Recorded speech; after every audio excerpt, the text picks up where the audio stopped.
Hoje a gente vai falar sobre Isaías 55. É um texto maravilhoso que fala sobre a graça e a graça que é dada gratuitamente. Nesse texto, a gente encontra aquela frase muito conhecida, porque os meus pensamentos são maiores do que os teus. É Deus falando, né? Os meus pensamentos são maiores do que os teus. E os meus sonhos, os sonhos que eu tenho para você, são maiores do que os sonhos que você mesmo tem.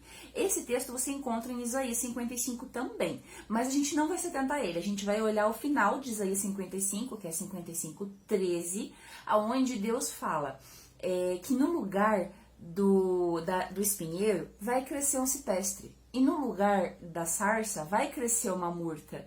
Isso também é uma promessa, passa despercebido, né? Mas também é uma promessa de transformar a sua maldição em bênção. O espinheiro, ele é uma árvore, como o próprio nome diz, né? Espinhosa, mas ele não é o mesmo espinheiro que a gente encontra no Brasil, tá? Porque o espinheiro do Brasil tem propriedades medicinais, etc. O espinheiro tratado aqui, ele é uma planta do deserto, é uma planta seca, é uma planta que facilmente se incendeia e é espinhosa. O próprio Jesus volta a falar, né, do espinheiro, várias vezes, na verdade, o espinheiro aparece na Bíblia, mas Jesus fala novamente do espinheiro em Mateus. Ele fala que o espinheiro não produz nenhum fruto aceitável, não é possível tirar do espinheiro um fruto ou alguma propriedade aceitável. Então, aqui a gente fala de uma situação na qual a gente se encontra de forma lastimável, onde realmente, assim, a nossa vida está espinhosa. E ele fala que ele vai transformar o espinheiro em cipestre. O cipestre aqui, que a gente trata aqui, ele é uma árvore e esse cipestre, ele tem propriedades antifúngicas, antibacterianas, ele é anti-inflamatório, ele tem várias propriedades medicinais, mas ele é uma planta. Ele é uma planta que se encontra em florestas.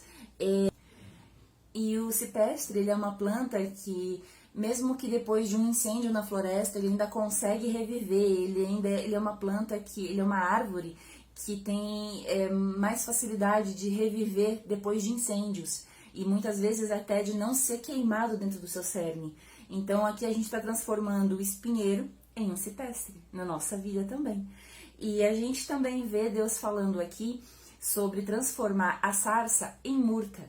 A sarça é uma planta que a gente vai ver muito na Bíblia também, até inclusive Deus apareceu para Moisés numa sarça ardente, mas as propriedades da sarça, ela é uma planta desértica, ela é uma planta que é seca também, ela não tem muita vida. Apesar de algumas versões da sarça também poderem produzir flores, é uma planta que facilmente se consome. Por isso que é tão maravilhoso quando Moisés encontra uma sarça ardente que não se consome, porque o fogo rapidamente consumiria uma sarça. Então a propriedade da sarça é essa, sabe? É uma planta sem vida, é uma planta desértica, é uma planta sem propriedades. E Deus vai transformar a sarça em murta. Murta também é uma planta conhecida como radassa. Então você pode aí depois dar uma olhada no livro de Esther, porque Esther é um nome que ela também, o nome que ela possuía antes de ser Esther era radassa, era murta. Por quê? Porque a murta é uma planta que ornamenta templos.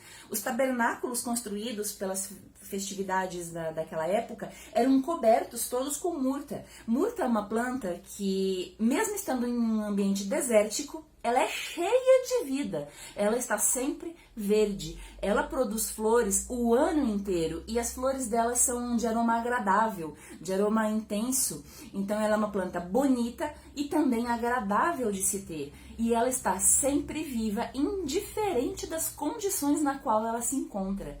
Então aqui a gente está falando de Deus transformando a maldição da gente, a maldição da nossa vida em bênçãos também. Mas o que ele está falando aqui é que, indiferente das condições nas quais nós nos encontramos, indiferente da situação que nós passamos, nós vamos estar bem, nós vamos passar por tempos difíceis, nós vamos passar por grandes incêndios na nossa vida, mas nós vamos sobreviver como um cipestre e nós vamos estar bem, nós vamos estar vivos como a murta. Mesmo que aconteçam algumas dificuldades, mesmo que a gente passe por desertos, o nosso aroma, o aroma que sai de dentro da gente, que é o próprio Espírito de Deus, vai estar presente e vai contagiar todo o ambiente. Esse é o Deus no qual nós acreditamos, o Deus que transforma as maldições em bênçãos.